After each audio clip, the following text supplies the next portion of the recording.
Thanks, Ben. The headlines in the southeast today. Pollution protesters, celebrities head to Whitstable to demonstrate their displeasure with Southern Water. The freedom of Kent for a warship as HMS Kent is recognised for service to the county. And a big night, but disappointment for Seagulls fans as Albion's premier European flight ends in defeat. I'm still positive. We love the Albion.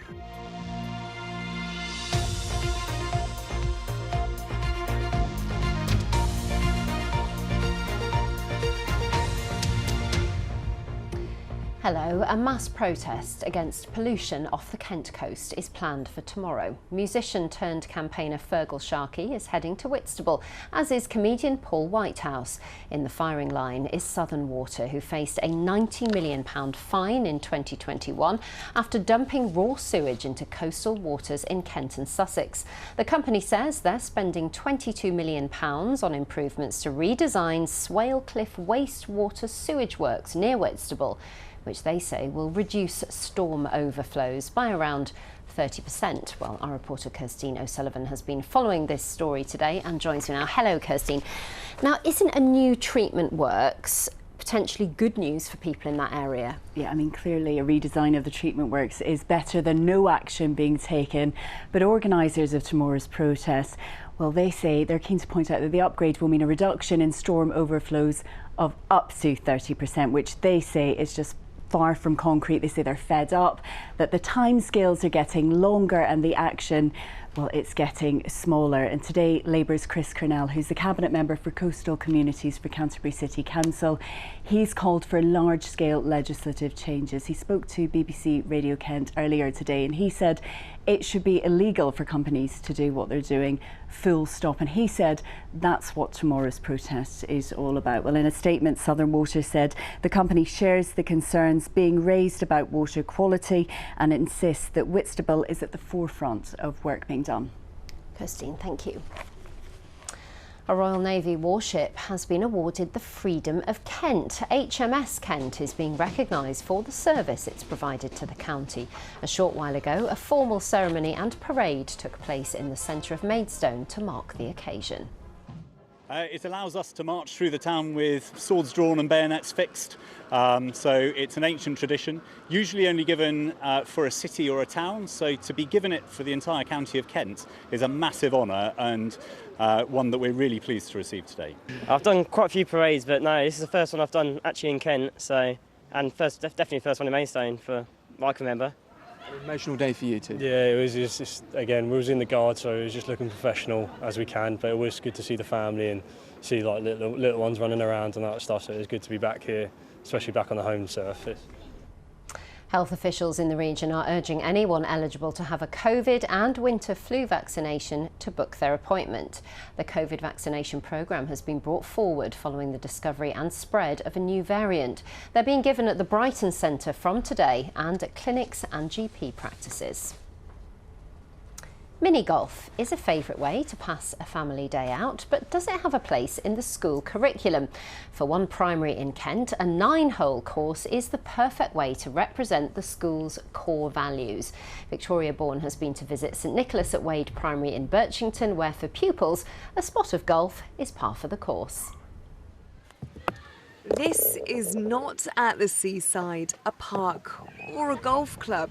This mini golf course is at a primary school in a small village in Thanet. They're coming in through the gate just so excited, like, the golf course, have we got a golf course? And so, of course, we let them all have a go and they've loved it ever since. I was really getting excited and I was really good. I was good. When I went out there and I looked at it, I was like, wow. Literally amazing. Like, no other school would have this. We're really lucky to have a mini golf course at school. It's been incorporated into the PE curriculum, so children from each year group get to have a go. But you get lots of children that might not love football or basketball quite as much, but as soon as we got the mini golf, they were straight out wanting to participate. So that's been really nice. And yeah, just every single year group is timetabled to have an opportunity to use it, and the children have absolutely loved it. It is good because a lot of boys in our class like football, and it's just a really big change. Anybody can play golf, not just girls, not just boys, anybody can play it. And I think that we're really lucky to have that. And it's really fun to play the golf here. Hooray! Each hole has a different theme, which teachers say will help children understand other values that can be used in everyday life. So resilience, for example, is a really tricky hole. It's got a water jump over it and it's hard to get in. Courage, you've got to get round the corner. It's clear that the children here at St Nicholas at Wade are really enjoying having this mini golf facility, and it's something that the school leaders are going to open up to the community so that others can benefit as well. This may be an unconventional idea, but it's certainly something that's captured the imaginations of the pupils and the staff here. Victoria Bourne, BBC South East Today, St Nicholas at Wade.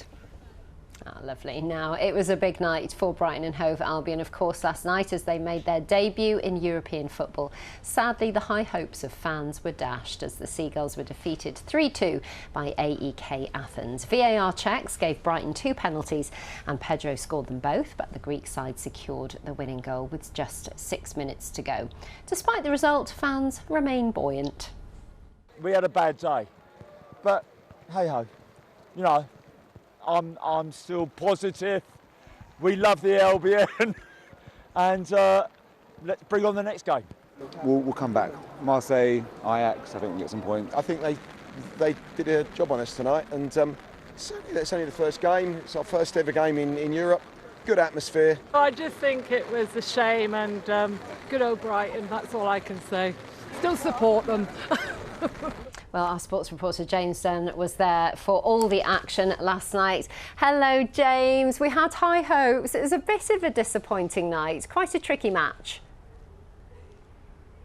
Yeah, it was tough, not what they'd hoped for, but it still felt different. It had a few little touches like, you know, different advertisers, different branding, these big torches that shot flames into the air as they played the theme tune. So it had that specialness that I think that the fans were after. And as you heard there, they still believe they can beat the likes of Ajax and Marseille, who they've got in a couple of weeks in their first away game. Now, it was special at the Amex, but this first away game is going to be a very, very different prospect. There has been reports of some trouble as Marseille played Ajax in Amsterdam yesterday. Fans from Brighton have been given very strict instructions on how to stay safe in the city. So they will have to have their wits about them, but they'll be very excited about getting to follow their club play football in another country, something that not all club fans get to do. Yes, the excitement hasn't ended, has it, James? We'll look forward to the next one. Thank you. Now time for a look at the weekend weather. Nina is with us. Nina, I literally don't know what to expect. It's all over the place. Well, I think, Ellie, I'll keep you happy today. It's going to be mostly dry and bright this weekend. We may pick up a few showers through this afternoon, but they then clear and high pressure will affect us through the weekend, keeping the showers away with some sunshine as well. So through this afternoon, there is still going to be some sunshine out there, but there may just be the odd passing shower. They're hit and miss showers, not everywhere seeing them, and temperatures climbing to around about 18 to 19 degrees. We will keep a few of these showers for a time through this evening, but then overnight tonight they will move away, and with clear skies, quite chilly tomorrow morning. Temperatures will be down at around 6 or 7 degrees first thing, but we have got plenty of sunshine through Saturday morning. Saturday afternoon is looking a little cloudier, but still some brightness around, and temperatures will be similar to today's values at 18 degrees. Now, there is some rain across the UK, but it is staying to the north and west of us.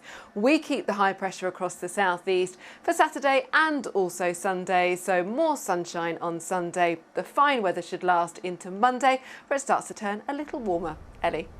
Thank you very much, Nina. That is it from me and the rest of the Lunchtime team. I'm back at 6:30. See you then.